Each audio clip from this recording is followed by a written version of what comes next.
Olá, investidores, beleza? O Lucas novamente aqui com vocês. Pessoal, no vídeo de hoje vamos falar um pouquinho sobre o maior fundo imobiliário base 10 que existe.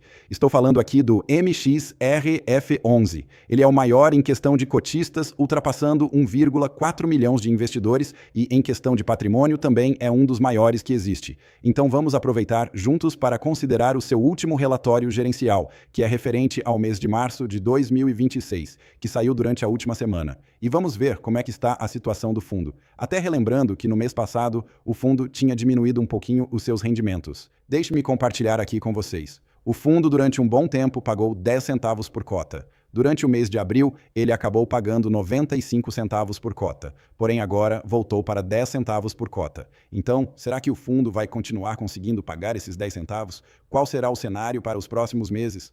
Possivelmente até o fechamento desse primeiro semestre de 2026. Pela maneira como o fundo investe, pela sua receita, é possível a gente conseguir saber isso. Então vamos analisar todos esses pontos aqui no seu último relatório gerencial. Porém, antes vamos aqui no site Investidor 10 analisar alguns dados importantes sobre o MXRF11, que apesar de, na minha opinião, ser um bom fundo para se investir, não é o melhor momento para se fazer isso. E eu vou explicar por qual motivo. Então, notamos que o MXRF11, neste momento, está sendo negociado a R$ 9,91. E notamos que seu PVP, que é o seu preço atual dividido pelo seu valor patrimonial, está de 1,06. Isso quer dizer o quê? Que sua cotação atualmente está com ágio, está custando mais caro do que ela realmente vale.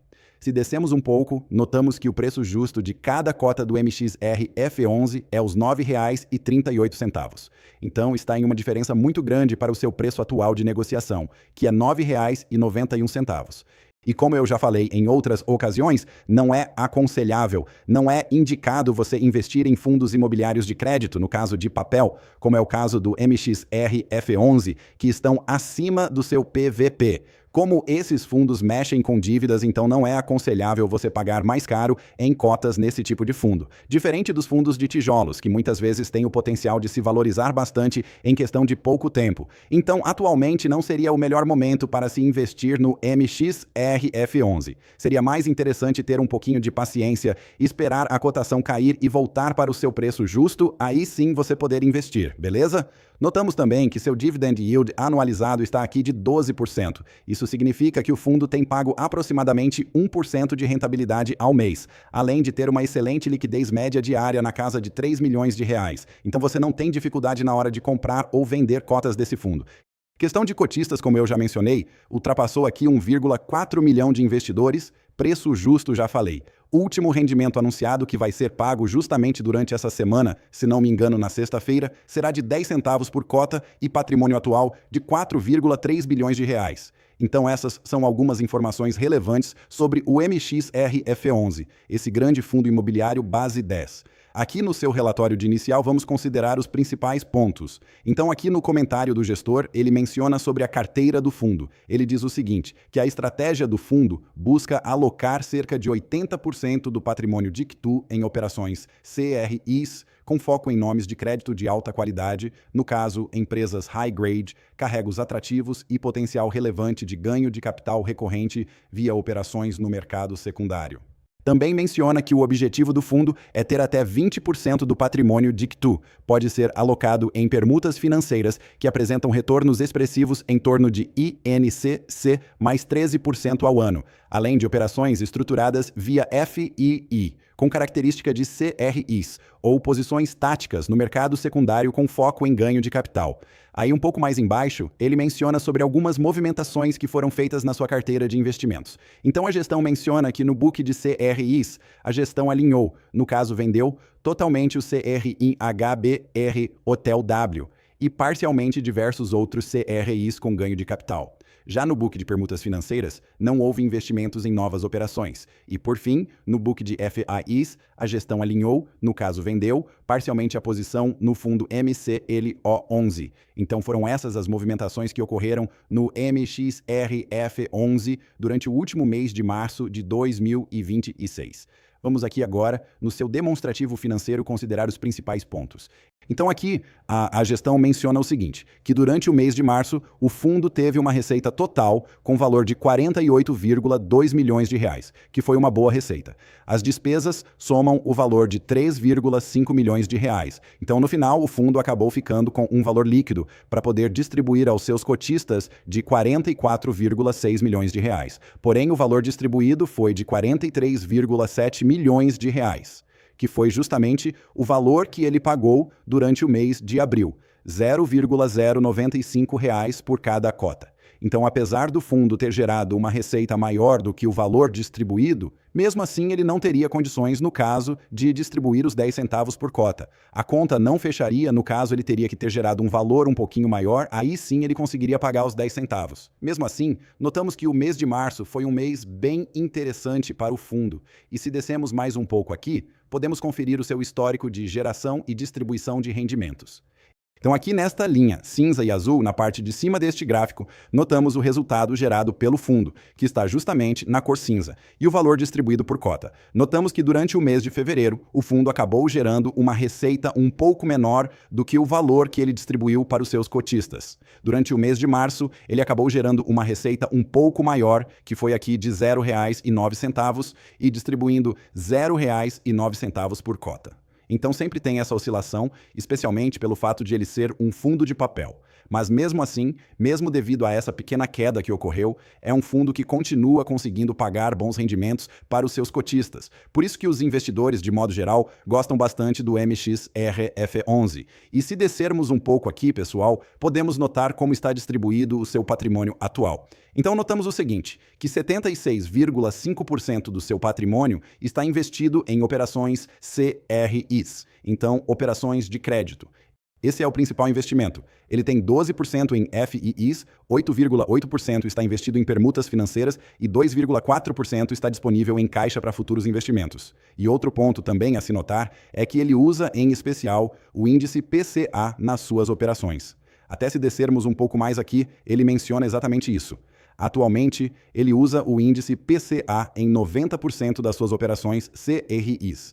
Então, esse, no momento, é positivo para o fundo. Por qual motivo? O índice PCA, durante o mês de março, veio elevado. Então, consequentemente, já nesse mês de maio, o fundo vai sentir positivamente esse aumento do índice PCA. O índice PCA também, durante o mês de abril, foi mais elevado se comparado com os 3 anos anteriores. Então, consequentemente, o MXRF11, por ter uma exposição maior ao índice PCA, será muito beneficiado. E a tendência é o índice PCA, pelo menos nesses próximos meses, ficar elevado. Isso tem ocorrido, pessoal, especialmente devido à guerra que está acontecendo lá no Irã. Isso acabou elevando o preço do combustível e, consequentemente, várias outras coisas também subiram de preço. Então, isso acaba elevando o índice PCA. E como eu mencionei, fundos de papel que têm o índice PCA como seu principal indexador, isso é muito positivo, já que ele consegue aumentar a sua receita. Então, já nos próximos meses, o MXR F11, até depender de como o fundo conseguir gerar durante o mês, ele pode até aumentar um pouquinho os seus proventos. E mesmo que não aumente, mesmo que ele continue nesse patamar de 10 centavos por cota, ele pode acabar aproveitando essa oportunidade de PCA mais elevado para fazer uma reserva acumulada para futuramente, assim que ele precisar, ele poder usar e conseguir manter um preço bom na distribuição de rendimentos. Outro ponto muito importante, pessoal, a se analisar é referente aqui ao segmento de atuação dos devedores do fundo. Então, para quais tipos de empresa o MXRF11 está emprestando dinheiro?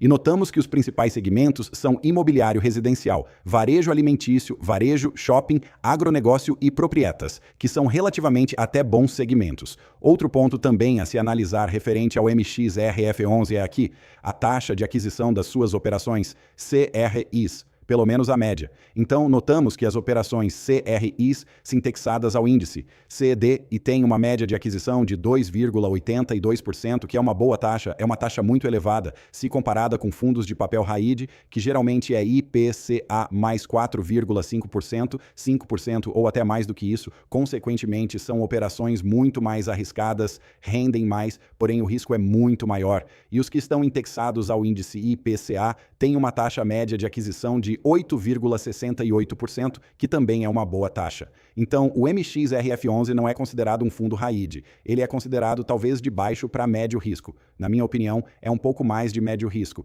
E aqui também podemos notar todas as suas operações CRIs. Algo que eu pessoalmente elogio muito do MXRF11 é referente à sua excelente diversificação. Atualmente, o ativo que ele tem maior exposição é nesse IPRIMAR 32, onde ele tem um PR de 3,72%. Todo o restante é inferior a essa porcentagem. Então, mesmo que o fundo sofra algum calote de algum desses devedores, o impacto na receita do fundo será muito pequeno, justamente devido a ele ter uma exposição pequena em cada um dos seus devedores. Então, mostra como é importante investir em fundos que tenham diversificação. Eu sempre menciono, evite fundos, especialmente de papel, que são concentrados, porque se um dia der ruim, o impacto será muito significativo. Então, se pegarmos aqui as suas operações CRIs, atualmente o fundo investe o valor de 3,2 bilhões de reais. Esse é o principal investimento. Um pouco mais embaixo aqui, podemos conferir os fundos imobiliários que o MXRF11 tem no seu portfólio. Deixe-me procurar aqui. Em FIIs, ele investe aproximadamente 518 milhões de reais. Aí teve aquela venda que ele mencionou parcial que ele vendeu do fundo MCLO11, diminuindo a sua exposição. E se pegarmos aqui as maiores exposições atuais que o fundo tem, é no Garim 11, que corresponde a quase 26% do patrimônio do fundo direcionado para FIIs. Está investido no Garim 11 e o LP11, onde ele tem aqui um pouco mais de 22% do seu patrimônio investido nesse tipo de operação. Então esses são os principais investimentos aqui do MXRF11, que na minha opinião, como eu já mencionei desde o início, continua sendo aí uma excelente opção de fundo para se investir. Porém, o momento não é o ideal justamente pelo fato de o seu preço sobre o VVP estar muito elevado, estar com ágio, como eu já mencionei. Não é aconselhável investir em fundos de papel que estão sendo negociados acima do seu preço justo. Mesmo que o fundo seja bom, mesmo que tenha qualidade, evite fazer isso, porque a tendência dos fundos de papel é sempre voltar para o seu preço justo. Anteriormente, já aconteceu com o MXRF11 ficar bem acima do que seria o seu preço justo. Eu lembro de um período de tempo, deixa eu até voltar aqui no gráfico, eu só não lembro exatamente qual foi o ano, se foi 2023, 2024, que o fundo chegou a custar R$11, até um pouco mais de R$11.